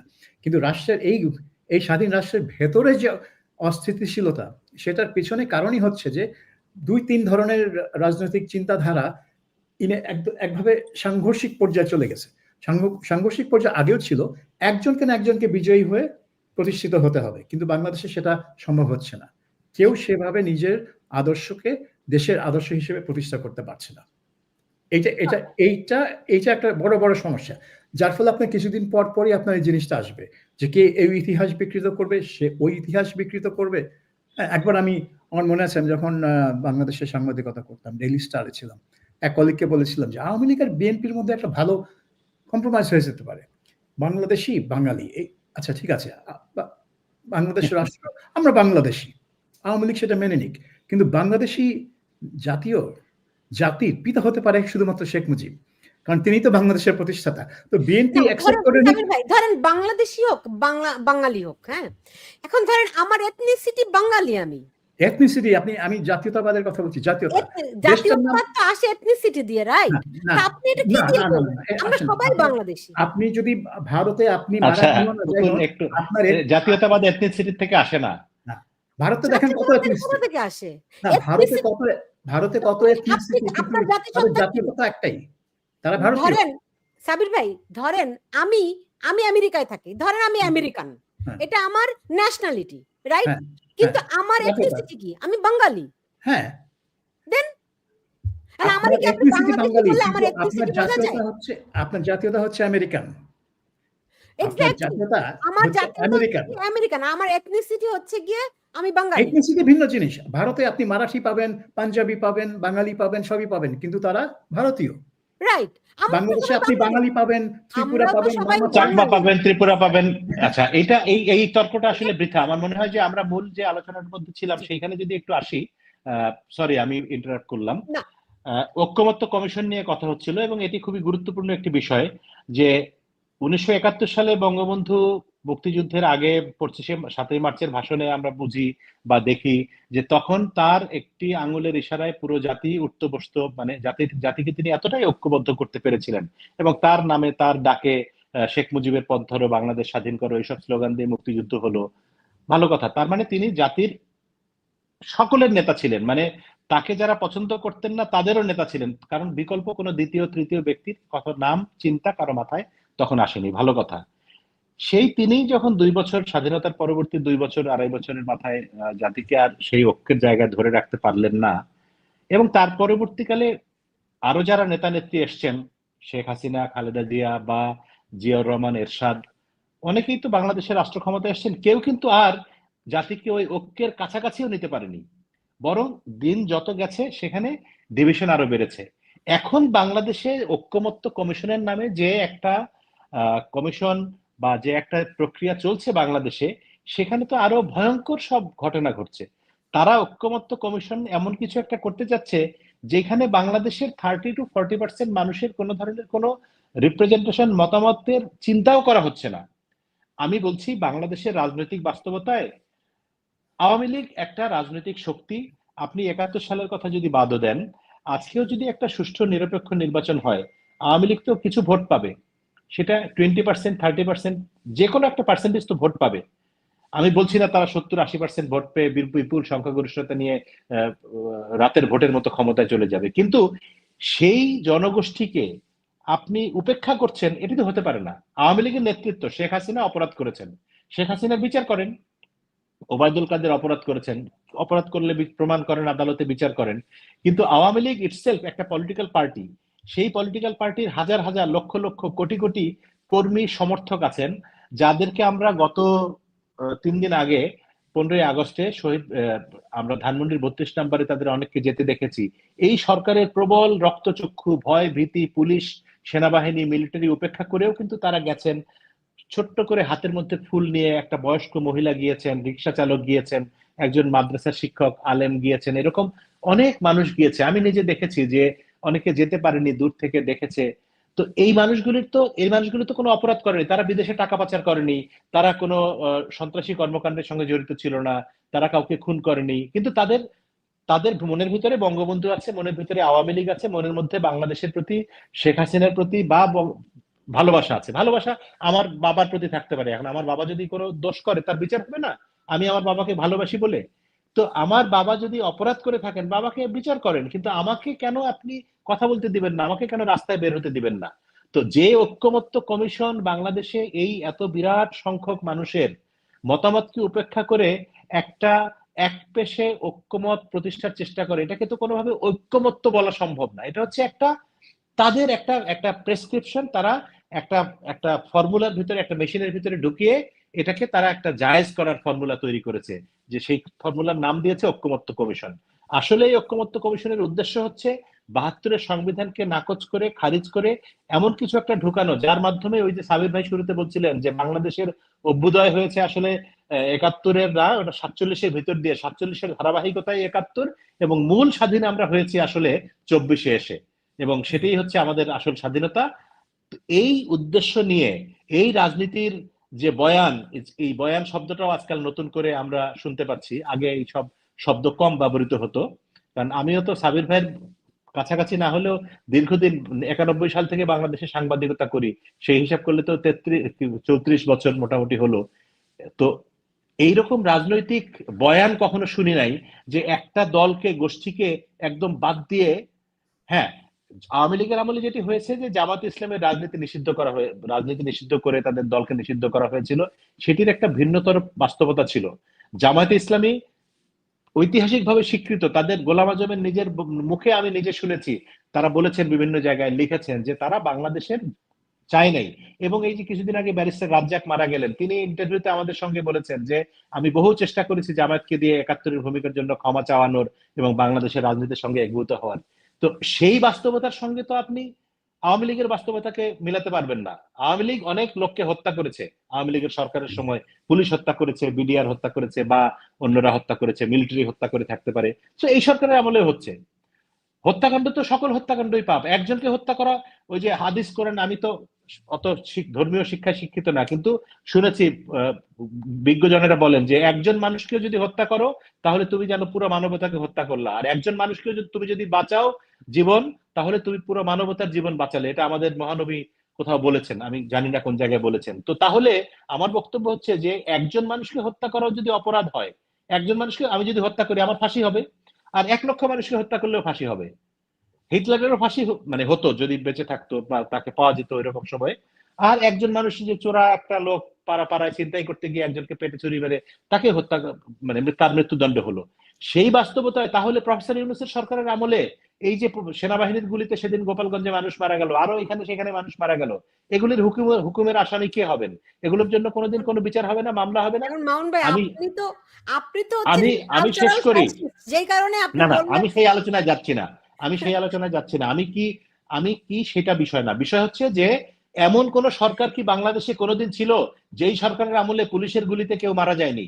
কোথাও কম, কোথাও বেশি, এবং প্রত্যেকের বিচার হওয়া উচিত। আমি মনে করি সেই পুলিশের বিচার হওয়া উচিত, নির্দেশদাতার বিচার হওয়া উচিত, সরকার প্রধান হিসেবে যদি ইনভলভমেন্ট পাওয়া যায় অবশ্যই শেখ হাসিনার বিচার হওয়া উচিত, আরো অন্যদের সকলের বিচার হোক, সেটি নিয়ে আমার বিন্দুমাত্র কোনো আপত্তি নেই, সংশয় নেই, সন্দেহ নেই। কিন্তু আমার কথা হচ্ছে যে যারা বাংলাদেশে আওয়ামী লীগের রাজনীতি করে, যারা আওয়ামী লীগকে ভালোবাসে, তাদের জন্য আপনি কি স্পেস রাখলেন ঐক্যমত্য কমিশন বা প্রফেসর ইউনূসের সরকার বা অন্য যারা আছেন এখন উপদেষ্টা মন্ডলীতে? তারা কি এই কথাটা কখনো ভাবে? এবং যদি কখনো কোনো আলোচনায় টকশোতে সাংবাদিক বন্ধুরা মাঝে মধ্যে এই প্রশ্ন উত্থাপন করতে গেলে বলে যে এগুলি হচ্ছে পুরনো ধ্যান ধারণার আলোচনা, এখন আওয়ামী লীগ ইত্যাদি যারা বলবেন তারা ফ্যাসিস্টের দোসর, তাদেরকে আমরা বয়কট করব, তাদেরকে আমরা ঘেরাও করব, তাদেরকে আমরা মানে অমুক করব, মব করব, ফলে এই কথা বলার কেউ সাহসও পায় না। তো সেই যদি বাস্তবতা হয় তাহলে কিসের ঐক্যমত্য, কিসের কমিশন, আর কিসের কি? এটা হচ্ছে আপনি যা চাচ্ছেন তাই করার জন্য একটা, ওই যে থাকে না যে জিয়াউর রহমানের হ্যাঁ না ভোটের মতো।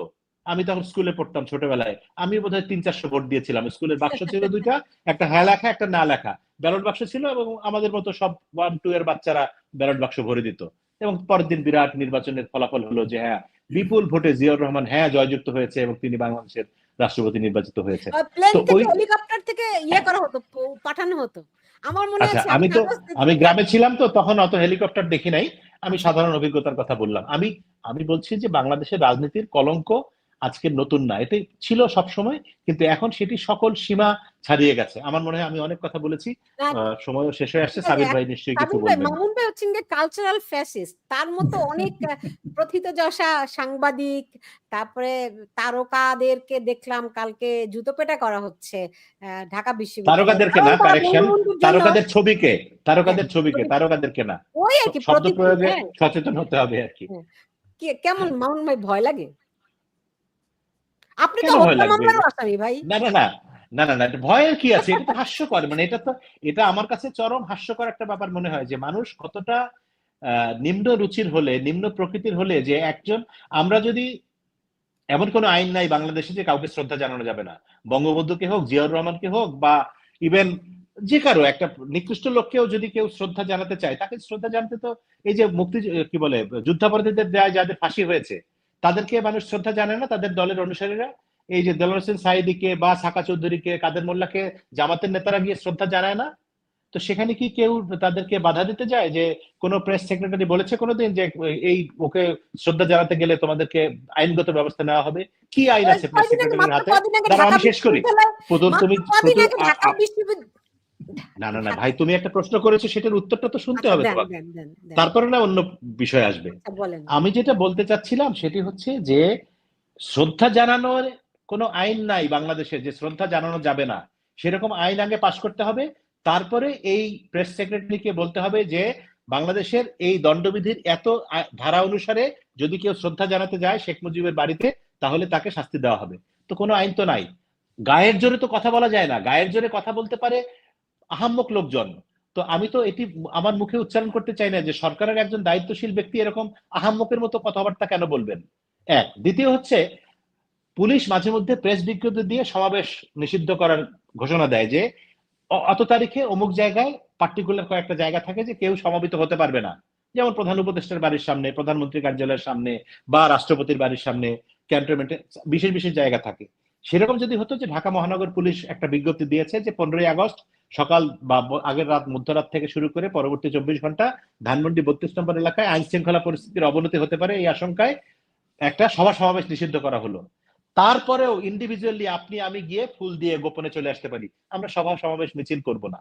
সেই রকম জায়গায় যখন একটা মানুষ, সাধারণ রিক্সা চালক বা সাধারণ একটা গৃহিণী বা একজন মায়ের সমান বয়সী মানুষ ফুল দিতে যায়, তাকে হেনস্থা করা হয়, তাকে মবের শিকার হতে হয়, সেইখানে আমি তো অনেক ভাগ্যবান যে আমাকে তো আমার ছবিতে ফুল দিয়েছি বলে বা শ্রদ্ধা জানিয়েছি বলে ফেসবুকে, তাও বাস্তবে না, আমার ছবিতে ওখানে তারা জুতা মেরেছে। তো এটা এর চেয়ে হাস্যকর আর কি হতে পারে? এটি কোন ধরনের গণতন্ত্র, কোন ধরনের সভ্যতা? আমাকে একটু বুঝান যে পৃথিবীর কোন আইনে আছে যে আপনি কাউকে অন্তর থেকে শ্রদ্ধা জানিয়ে একটা চিঠি লিখলেন বা একটা ভালোবাসা প্রকাশ করলেন, সেই জন্য আপনাকে জুতা পেটা করা হবে? এটা কোথাও আছে? বাংলাদেশে কি মুক্তিযুদ্ধ, শেখ মুজিবুর রহমান নিষিদ্ধ নাম, যে তার নাম উচ্চারণ করলেই তাকে জেলে নিয়ে যেতে হবে? এটা কোন আইনে প্রফেসর ইউনূসের সরকার করেছে? কেন করেছে? এর ব্যাখ্যা দেওয়ার মতো কোনো যোগ্যতা এই সরকারের কারো আছে? আইন উপদেষ্টা আসিফ নজরুল থেকে শুরু করে যারা, সকলেই তো আমাদের ভাই বন্ধু, তাদের সঙ্গে আমরা দীর্ঘদিন রাস্তায়, মাঠে ঘাটে, পথে কাজ করেছি, টকশো করেছি, কিন্তু এখন হঠাৎ করে দেখি তাদের ভিন্ন চেহারা। এই অসমাপ্ত আত্মজীবনীর কথা বলে আপনি আলোচনা শুরু করেছিলেন। অসমাপ্ত আত্মজীবনী নিয়ে শেখ হাসিনাও অতটা উচ্ছ্বাস কোনোদিন প্রকাশ করেনি যতটা উচ্ছ্বাস আসিফ নজরুল প্রকাশ করেছেন টেলিভিশনে। এখন সেগুলি টেলিভিশনে ভাইরাল, কিন্তু কই, আজকেও দেখলাম পোড়ানো হচ্ছে বিভিন্ন জায়গায় অসমাপ্ত আত্মজীবনী থেকে শুরু করে বঙ্গবন্ধুর বই, হাসিনার বই। আমাদের আমাদের মহাপণ্ডিত বিজ্ঞ উপদেষ্টারা তো কিছুই বলছেন না। এই হচ্ছে আমার বাংলাদেশ। আমি এতে ভয় পাওয়ার কিছু না। ভয় পাবো আমি যদি কোনো চুরি ডাকাতি করতাম, খুন খারাপি করতাম, টাকা পাচার করতাম, কারো জমি লুট করতাম, কারো বাড়ি দখল করতাম, তাহলে ভয় পাওয়ার ব্যাপার থাকতো। আমি তো এসব কোনো অপরাধ করিনি, আমি কেন ভয় পাবো? বলা হচ্ছে ওই আহাম্মকদের কেউ কেউ বলছে যে অনেক টাকা পয়সা ছড়ানো হয়েছে এরকম সামাজিক যোগাযোগ মাধ্যমে স্ট্যাটাস দেওয়ার জন্য।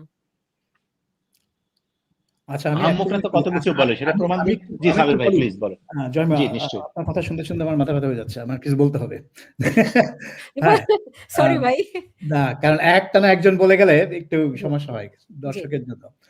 না, আমার কথা হচ্ছে একটাই সিম্পল, যে কারো ছবি টাঙিয়ে সেটা জুতা পেটা করা যদি একটা গণতান্ত্রিক ব্যবস্থা হয়, যে আমেরিকার মতো ফার্স্ট অ্যামেন্ডমেন্ট রাইটস যদি থাকে, মুক্ত চিন্তা, বাক স্বাধীনতা, সেখানে আপনি ছবি টাঙিয়ে জুতা পেটা করতে পারেন, কোনো সমস্যা নেই।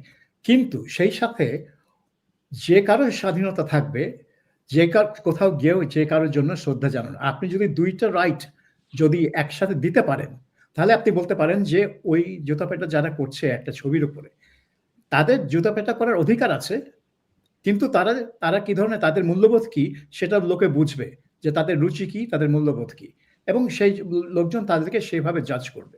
কিন্তু একই সাথে আপনাকে ওই অধিকারটা দিতে হবে মানুষকে, যে তারা যাকে শ্রদ্ধা করে, যেই মতাদর্শের লোক, সেটাতে যেন তারা করতে পারে। কিন্তু আপনি সেটা করছেন না। আপনি বলছেন যে এটা যারা করবে তাদের বিরুদ্ধে ব্যবস্থা নেওয়া হবে। তারপরে বেশিরভাগ লোক ওখানে যাচ্ছে না। কারণ কেউ ব্যবস্থার মুখোমুখি হতে চায় না। সেজন্য তারা নিরাপদে ফেসবুকে শ্রদ্ধা জানিয়েছে। তো সেটাকে কাউন্টার করার জন্য তারা এই জুতা পেটা করার আয়োজনটা করলো। এখন এখানে সবচেয়ে ভয় হচ্ছে যে বাংলাদেশে গত ১ বছরে যেটা হয়েছে, যে এরা যাদেরকে জুতা পেটা করবে ছবিতে, এদের কেউ প্রকাশ্যে যদি পায় এইসব লোকজনকে, তখন ফিজিক্যালি অ্যাটাক করতে পারে। কারণ এখানে কোনো নিরাপত্তা নেই। এখানে কোনো পুলিশ কোনো ব্যবস্থা নিবে না। বরঞ্চ পুলিশ উল্টা ওই যে রিকশাওয়ালার কথা যেটা জয় মামুন বলছিল, উল্টা ওই পুলিশকে ওই রিকশাওয়ালাকে প্রোটেক্ট না করে, তাকে নিরাপত্তা না দিয়ে উল্টা তাকে অ্যারেস্ট করে নিয়ে গেছে এবং জেলে ঢুকিয়েছে। এক রাতে হলেও জেলে ঢুকিয়েছে। তো এই অবস্থায় তো আপনার এক ধরনের মানে, যদিও শব্দটা শুনতে আমার মানে বিতৃষ্ণা জন্মে গেছে, কিন্তু ফ্যাসিবাদী শাসন ব্যবস্থার মধ্যে কিন্তু এই জিনিসটা থাকে যে সরকারের বাইরে, সরকারি বাহিনীর বাইরে একটা পেটোয়া বাহিনী থাকে। তারা কিন্তু ওই বিভিন্ন রঙের শার্ট পরতো। যে ইটালিতে কালো শার্ট পরতো, জার্মানিতে ব্রাউন শার্ট পরতো। ওদেরকে ব্রাউন শার্ট বলা হতো, এদেরকে ব্ল্যাক শার্ট বলা হতো, ফ্যাসিস্টদেরকে। এবং এদের কাজই ছিল সবাইকে টেরোরাইজ করা। ইহুদি পাড়ায় গিয়ে দোকানপাট ভাঙচুর করা, তারপরে যেসব সংবাদপত্রে তাদের বিরুদ্ধে লেখা হয় সেখানে গিয়ে হামলা করা। এবং এই পেটোয়া বাহিনীর একটা চরিত্র কিছু কিছু গ্রুপের মধ্যে বাংলাদেশে চলে এসছে, এবং যেটা কি প্রকৃত অর্থে ফ্যাসিবাদী চরিত্র। তো এইটা এখন বলাও তো ডিফিকাল্ট, কারণ সবাই তো মনে করে ফ্যাসিবাদ মানেই হচ্ছে আওয়ামী লীগ। তো আওয়ামী লীগকে কিভাবে ফ্যাসিবাদ হয় আমি জানি না, সেটা একটা ওর ভিন্ন একটা আলোচনা, এখানে হবে না। কিন্তু মূল কথা হচ্ছে যে এই সবই হচ্ছে আপনি যেটা দিয়ে আলোচনার সূত্রপাত ঘটিয়েছিলেন, যে ইতিহাস বিকৃতির সুনামি। তারা চাচ্ছে যে ইতিহাস তারা যেভাবে দেখছে ঠিক সেভাবেই ন্যারেটিভটা থাকতে হবে। এটার বাইরে গেলেই আপনি ওই আপনার ছবি করা হবে। এবং এই আজকে জুতা পেটা করা হচ্ছে ছবিটা, এবং এটা থেকে, এবং যখন এটা কেউ প্রতিবাদ করছে না, মানে সরকারের দিক থেকে, কর্তৃপক্ষের দিক থেকে কেউ প্রতিবাদ করছে না, তখনই তারা মনে করবে যে ওই লোকটাকে যদি আমি সামনে পাই, তখন তাকে লাঠিপেটা করার একটা অনুমতি তার হয়ে গেছে। এইভাবেই তো জিনিসটা হয়। মানে আতঙ্কিত হওয়ার কারণ তো ওইটাই, যে এরা এটা করছে কিন্তু কেউ বলছে না যে এটা কিন্তু মানে নিম্নরুচির মানে কাজ হচ্ছে।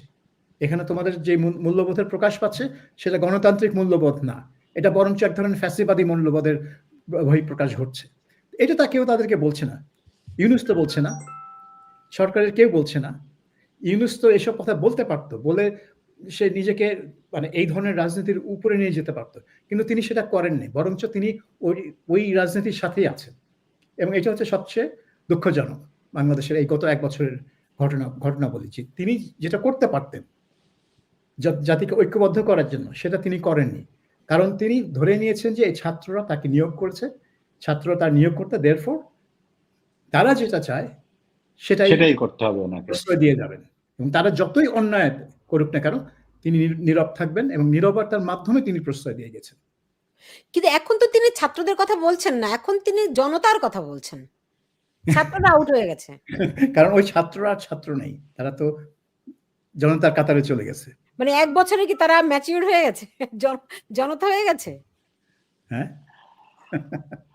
নাকি ছাত্ররা তার বিরুদ্ধে কথা বলছে দেখে এখন তাদের পক্ষ ত্যাগ করে জনতা বললে আপনি কোন জনতাকে বলছেন সেটা তো বোঝা যাবে না, রাইট? এখন হ্যাঁ, এনসিপি যারা গঠন করেছে, এবং এনসিপির বাইরেও অনেকে মনে করছে যে ইউনূস বিএনপির কাছে সারেন্ডার করেছে। লন্ডনে যে একজন এনসিপি নেতা বলছেন যে উনি লন্ডনে গিয়ে সিজদা করে এসছেন। এখন তো এইগুলো হচ্ছে এক ধরনের মানে দ্বন্দ্বের বহিঃপ্রকাশ। এখন ইউনূস সাহেব হয়তো বুঝতে পারছেন যে এদের সাথে বেশি দূর গেলে একটা বিপদের মুখে পড়বেন, এবং নির্বাচন করে তিনি সসম্মানে বের হতে পারবেন এখান থেকে। নির্বাচন যদি না দেন তখন বের হতে হবে, কিন্তু হয়তো সসম্মানে বের হতে পারবেন না। এবং তার তো এখন সম্মানটা সবচেয়ে বড় গুরুত্বপূর্ণ, কারণ তিনি দেখেছেন হাসিনাকে কিভাবে দেশ ছেড়ে চলে যেতে হয়েছে। তিনি তো সেটা করতে চান না। কাজেই তিনি বিএনপির সাথে যোগসাজশ বলবো, বিএনপির কথা অনুযায়ী নির্বাচনটা ফেব্রুয়ারিতে যদি আয়োজন করতে পারেন, নির্বাচনটা যদি সুষ্ঠু এবং অবাধ হয়, আওয়ামী লীগকে ছাড়াই যদি হয়, তাও যদি সুষ্ঠু হয়, তাহলে তিনি সসম্মানে বেরোতে পারবেন। না, কিন্তু সাবির ভাই, এখানে আমার প্রশ্ন আছে আপনার কাছে। সেটি হচ্ছে যে, প্রথমত আওয়ামী লীগের মতো একটি দলকে বাদ দিয়ে বাংলাদেশের ইতিহাসে এখন পর্যন্ত নেই যে আওয়ামী লীগ অথবা বিএনপি এই দুই দলের কোনো একটা যদি নির্বাচনে অংশ না নেয়, সেই নির্বাচন মানুষের কাছে গ্রহণযোগ্য হয় না। তো বিতর্কিত সেখানে হবে। আওয়ামী লীগকে আপনি বাদ দিলেন, এবং সামনে যে বাস্তবতা আমি দেখতে পাচ্ছি তাতে এনসিপির কোনো ভোট নাই। বাংলাদেশের এমন কোনো 300 আসনের ভিতরে একটা আসনের নাম আপনি বলতে পারবেন না যেখানে তারা কেউ একজন তাদের কোনো প্রার্থী, যদি বিএনপি বা জামাত আসন ছেড়ে না দেয়, তাহলে তারা ভোট করে পাশ করতে আসতে পারবে, এরকম পঞ্চগড় থেকে বান্দরবান পর্যন্ত কোথাও নাই। তারপরেও তারা কাগুজে বাঘ হিসেবে অনেক বড় পার্টি, রেজিস্ট্রেশন হয়নি, কিন্তু তারপরে তারা সেনাবাহিনীর প্রোটেকশন পায়, অমুক পায়, তমুক পায়, যেটা অনেক বড় বড় দল কোনোদিন পায়নি, জীবনেও হয়তো পাবে না। তো সেই এনসিপি বলছে তারা নির্বাচনে যাবে না, মানে যদি ওইরকম তাদের চাহিদা মতো সংস্কার না হয়, যদি তাহার ফেব্রুয়ারির আগে বিচার না হয়, যদি ঐক্যমত্য কমিশনের সেই সনদ সবর না হয়, তারপরে এমনও হতে পারে যে জামাতও সেই রকম লাইনে কথা বলছে, এবং জামাত আর এনসিপির মধ্যে আদর্শগত নীতিগত ভাবে খুব একটা পার্থক্য আমি দেখতে পাই না। তো যদি আপনি একটা হাইপোথেটিক্যালি ধরে নেন যে জামাত এবং এনসিপি নির্বাচনে গেল না, আওয়ামী লীগ তো বাতিলই এই খাতার থেকে, তো তখন কি বিএনপি একা নির্বাচন করবে, এবং সেটি কি কোনো না, পৃথিবীর কোথাও গ্রহণযোগ্য নির্বাচন হবে? তখন ইউনূসের কি হবে? তখন এনসিপি আর জামাত যদি বয়কট করে, তাহলে তো আমরা আবার সেই বয়কটের রাজনীতিতে ফিরে গেলাম। তাহলে এই যে হ্যাঁ, এত এত আয়োজন এক বছরে সবই তো ভেস্তে যাবে। সাবির ভাই, তখন সবাই কিন্তু তখন এই কথাটাই বলছে। ডক্টর না, কারণ ইউনূস তাদের কোনোভাবে প্রায়োরিটি তো নির্বাচন দিতে রাজি না। নির্বাচন না, তাদের প্রায়োরিটি হচ্ছে ফ্যাসিস্টের বিচার এবং সংস্কার, রাষ্ট্র ব্যবস্থার সংস্কার। এখন সমস্যা হচ্ছে যে নির্বাচন যদি তারা প্রায়োরিটাইজ না করে এবং বিএনপি যদি ইনসিস্ট করে নির্বাচনের উপর, কিন্তু এরা যদি বয়কটের হুমকি দেয়, যার ফলে নির্বাচন একটা মানে পিছিয়ে যায় পঙ্গু বা নির্বাচন অনিশ্চয়তার হবে, মধ্যে পড়ে। তখন কিন্তু অন্য বিষয় চলে আসে যে এই সরকার ব্যর্থ, এই সরকারের পতন হবে। এবং এই সরকারের পতন হলে কি হবে, এবং ওর ওর এই অন্তর্বর্তী সরকারের বদলে কোন ধরনের আরেকটা অন্তর্বর্তী সরকার আসবে, সেটাই হচ্ছে সবচেয়ে বড় মাথা ব্যথা। হ্যাঁ, অনেকেই বলছে তত্ত্বাবধায়ক যে অন্তর্বর্তী। রাষ্ট্রপতিকে পরিবর্তন করা হইতে পারে, নতুন একটা সরকার আসবে, ডক্টর ইউনূসের অধীনে নির্বাচন হবে না। অনেক কথা কিন্তু এখন মানে বাতাসে ঘুরছে সাবির ভাই। এবং একটা জিনিস ঘুরছে যে এই আজকে প্রেসিডেন্ট শাহাবুদ্দিনের ছবি রিমুভ করা হচ্ছে মিশন থেকে, কালকে তাকে রিমুভ করা হবে বঙ্গভবন থেকে, এবং সেখানে ইউনূস সাহেবকে রাষ্ট্রপতি করে তারপরে নির্বাচন করে বিএনপি ক্ষমতায় আসলেও রাষ্ট্রপতি যাতে ইউনূস থাকেন, এবং ওই জুলাই সনদে আপনার রাষ্ট্রপতি ক্ষমতা বৃদ্ধি করা হয়েছে। হ্যাঁ, হ্যাঁ, রাষ্ট্রপতি প্রধানমন্ত্রীর ক্ষমতার ভারসাম্য তৈরি হ্যাঁ, করে রাষ্ট্রপতির হাতে প্রচুর ক্ষমতা থাকবে। কাজেই এই একটা চিন্তা ভাবনা অনেকের মাথায় থাকতে পারে যে ইউনূস সাহেব যদি প্রেসিডেন্ট হয়ে যান, বিএনপি নির্বাচন করে সংসদে সংখ্যাগরিষ্ঠরা পাবে এবং তাদের প্রধানমন্ত্রী হবে, কিন্তু আমাদের লোক বেশ কিছু ক্ষমতা নিয়ে প্রেসিডেন্ট থাকবে। সো ওইটা হবে মানে ভবিষ্যৎ দ্বন্দ্বের একটা রেসিপি, মানে বাংলাদেশ আর স্থিতিশীল হবে না। আচ্ছা, মানে দ্বন্দ্ব লেগেই থাকবে। আপনার বদরুদ্দোজাকে হজম করতে পারেনি খালেদা জিয়া, প্রেসিডেন্ট শাহাবুদ্দিন যাকে শেখ হাসিনা সেই সিঁড়ি দিয়ে দৌড় দিয়ে গিয়ে প্রেসিডেন্ট বানানোর জন্য হ্যাঁ, আহ্বান জানান, তাকে শেষমেশ তার সাথে কিন্তু গন্ডগোল হয়ে গেল, আবু সাইদের সাথে শেখ মুজিবের গন্ডগোল হয়ে গেল। কাজেই প্রেসিডেন্টের সাথে প্রধানমন্ত্রীর গন্ডগোল কিন্তু হয়, আর এখানে তো মানে একেবারে হওয়ার একটা ক্ষেত্র তৈরি করে দেওয়া হচ্ছে। আগের থেকেই তৈরি আছে ক্ষেত্র। তার মানে কি আমরা ভবিষ্যতে এরকম দেখতে পাচ্ছি যে ধরেন ডক্টর ইউনূসের নেতৃত্বে বা ডক্টর ইউনূস প্রেসিডেন্ট, সেই নেতৃত্বে এনসিপি এক ধরনের ক্ষমতার ভাগাভাগি করছে বিএনপির সঙ্গে, যেখানে প্রধানমন্ত্রী তারেক রহমান থেকে দেশ শাসন করবে। ব্যাপারটা কি এরকম দাঁড়াচ্ছে? হ্যাঁ, মানে ইউনূস যদি প্রেসিডেন্ট হন, তার মানেটা কি হবে? ইউনূসের রাজনৈতিক ক্ষমতার খুঁটিটা কোথায় থাকবে? তার তো কোনো দল নাই। তখন এনসিপি আবার তার নিয়োগকর্তারাই তার রাজনৈতিক শক্তির খুঁটি হয়ে দাঁড়াবে। কিন্তু সেই পথে গেলে এটা শুধু বর্তমান না, ভবিষ্যতের জন্য প্রবলেম অবশ্যই ক্রিয়েট করবে। তো সেই ক্ষেত্রে আমার ধরেন, মনে হয় এটা নিয়ে এখনই এত কিছু কল্পনা না করাই ভালো। না এটা না না, এটা তো কল্পনা করার দরকার আছে মামুন হ্যাঁ, ভাই। দরকার কেন? এই কারণে না, তারপর তাইলে আমি দেখতে পাচ্ছি জামাত হচ্ছে কি বিরোধী দল, এবং এখন এখন যদি দেখি যে এখন এই মুহূর্তে 3টা স্টেক হোল্ডার আছে, রাইট? ধরেন ডক্টর ইউনূসের নেতৃত্বে এনসিপি, জামাত তো জামাতি, আর ইসলামিক দলগুলো, জামাতের নেতৃত্বে ধরেন ইসলামিক দলগুলো, আর হচ্ছে গিয়ে বিএনপি। না না, জামাত সব ইসলামিক দল জামাতের নেতৃত্বে আসবে না, এটা আচ্ছা, অনেক হেফাজত বিষয় আলাদা, আছে। তারা যাই হোক, চরমনাই আলাদা, কত রকম আছে আলাদা। ওকে, ইন দ্যাট কেস ধরেন জামাত এবং এনসিপি এখন যে তারা নির্বাচন চায় না, এটা কি এক ধরনের গেমের পার্ট কিনা, যে আমরা নির্বাচন চাই না কিন্তু তারপরে আমরা গেলাম? না না না, গেমের পার্ট কেন হবে? এটা তো একদম বাস্তব, কারণ তারা তো প্রকৃতপক্ষে জানে যে জামাত যত পৃথিবীর শ্রেষ্ঠ নির্বাচনও যদি হয় ফেয়ার, তারপরে জামাত কি 10% ভোট পাবে বাংলাদেশে? পাবে না তো। আর এনসিপি তো 1% কি 0.01% ভোটও পাবে না। মামুন ভাই, আমার তো মনে হয় সেখানে এইটা একটা কনসেপ্ট যে তারা 10% ভোট পাবে না, কিন্তু মেকানিজম ইলেকশন ইঞ্জিনিয়ারিং তো আমরা দেখেছি ভাই, যে আপনি ভাই এটা এখন করতে হয়। তাহলে তো আর ইলেকশন করার দরকার নাই, তাহলে ইঞ্জিনিয়ারিং করি আমরা। আমি তো ইলেকশনের কথা বলছি, ইঞ্জিনিয়ারিং এর কথা বলছি না। আমি বলছি যদি ইলেকশন হয়, ইঞ্জিনিয়ারিং করতে চাইলে এখন ইঞ্জিনিয়ারিং আমরা দেখছি, কিন্তু ইঞ্জিনিয়ারিং কিভাবে ধরা যায় সেই টেকনিকও তো আমরা জানি। এবং সেই রকম এখন ইলেকশন ইঞ্জিনিয়ারিং করে আপনি জামাতকে আপনি দেখাবেন যে সে 70% ভোট পেয়ে 230 আসন পেয়ে সংসদে নির্বাচিত হয়েছে। বাংলাদেশের মানুষ এত চদু এখন আর নাই যেগুলো খাবে।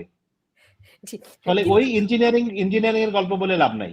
না, কিন্তু একটা ধরেন দুইটা ভোট এদিক ওদিক করা আপনারা সেটা একটু ভিন্ন। উড়িয়ে দিচ্ছেন। দেখুন, প্রথমবারের মতো ঢাকা বিশ্ববিদ্যালয়ে শিবির পূর্ণাঙ্গ কমিটি ঘোষণা করেছে, এবং আমার ধারণা যেভাবে করে মেকানিজম ইঞ্জিনিয়ারিং দেখতে পাচ্ছি, তাতে করে জামাত ডাকসু জয় করবে, শিবির ডাকসু মানে ডাকসু জয় করবে। সাবির ভাই, আপনার কি এখানে ভিন্ন মত আছে নাকি?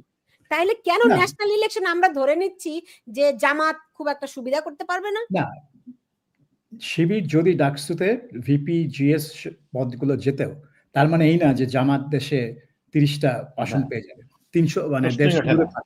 কারণ আপনি দেখেন জাসদের যে ছাত্র সংগঠন, তারা কত পাওয়ারফুল ছিল ঢাকা ইউনিভার্সিটিতে। তারা পরপর যখন আবার ডাকসু নির্বাচন হতো, আখতারুজ্জামান, মান্না, এরা ভিপি জিএস ইলেক্টেড হতেন। কিন্তু জাসদ কি পারত কোনো একটা আসন, নৌকা ছাড়া একটা আসন জিততে? নির্বাচনে পারত না। তো আমার মনে হয় যে শিবির রাইট। একটা অবস্থান সৃষ্টি করেছে। তারা ছাত্রলীগের ভিতরে গিয়ে ছাত্রলীগের ছদ্মবেশে হেলমেট পরে, হেলমেট পরে হেলমেট পরে এই ঢাকা বিশ্ববিদ্যালয় নিজেদের একটা অবস্থান ক্রিয়েট করেছে, এবং এই জুলাই আগস্ট আন্দোলনে তারা ওখান থেকে বেরিয়ে এসে একটা নেতৃত্বর মতো একটা স্থান তারা নিয়েছে। তো যার ফলে তারা ডাকসুতে একটা ভালো অবস্থান করতে পারে। যেরকম নুরুল হক নূর, তিনি 2018 সালে কোটা বিরোধী আন্দোলনের নেতৃত্ব দিয়ে ভিপি হিসেবে নির্বাচিত হলেন, স্বতন্ত্র হয়েও, কোনো দল ছিল না তার। এবং তখন ছাত্র দলের প্রতাপ সারা ক্যাম্পাসে। কিন্তু শিবিরের সমর্থন ছিল নূরের না, প্রতি ধরেন প্রবলভাবে। হ্যাঁ, শিবিরের যে তিনটা মানে যে কমিটি, তাতে ধরেন সাদিক কায়েম বিপি পদপ্রার্থী, এস এম ফরহাদ জিএস পদপ্রার্থী, মহিউদ্দিন খান এজিএস, তিনটা প্রধান মানে টপ তিনটা পজিশন, এরা তো ছাত্রলীগ থেকে আসা, সব ছাত্রলীগ থেকে আসে। এরা আবার 4 জন নারীকেও মনোনয়ন দিয়েছে। রাইট, দেখলাম। সো এটা খুব আশ্চর্যজনক হবে না? একজন চাকমাকেও, একজন আদিবাসীকেও। দিয়েছে। হ্যাঁ, হুম। এই কোটা ব্যবস্থা তারা পুনর্বহাল করেছে আর কি। হ্যাঁ, So, আপনি একেবারে আপনারা যেভাবে করে 10% ভোট পাবেন না, সেটা হচ্ছে জামাত। এভাবে করে না যে না, উড়িয়ে দিচ্ছেন।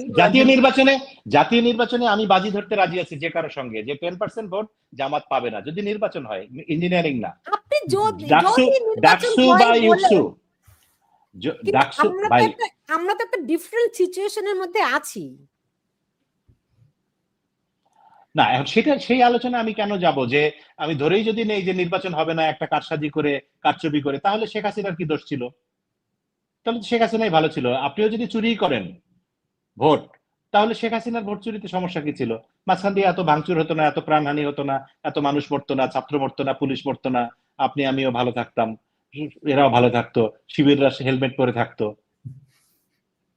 তো ভোটের কারচুপি যদি হয়, তাহলে এত আন্দোলন, বিপ্লব, এগুলি এই আলোচনাগুলি বৃথা না? সেটা ধরে আমি কথা বলতেই রাজি না, যে ভোটে কারচুপি হবে, ইঞ্জিনিয়ারিং হবে, এটা ধরে নিয়ে, সেটা আমি মনে করি না যে সেটা এখন সম্ভব বাংলাদেশে।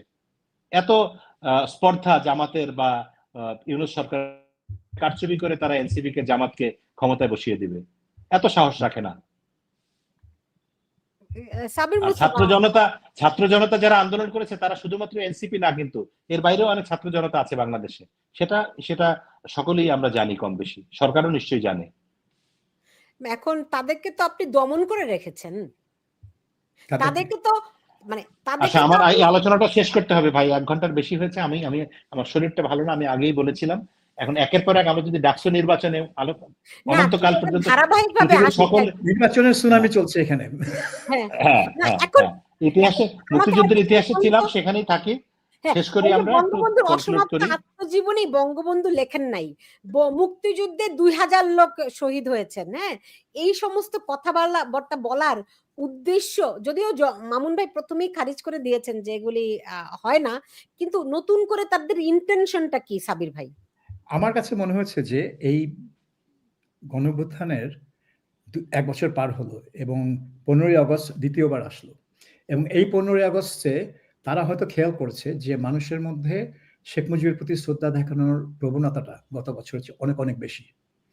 সেটা সামাজিক মাধ্যমে হোক, অন্য পরিসরেও হোক, অনেক, অনেক বেশি। তো এইটাকে কাউন্টার করার জন্য এইসব ফন্দি আঁটা হচ্ছে।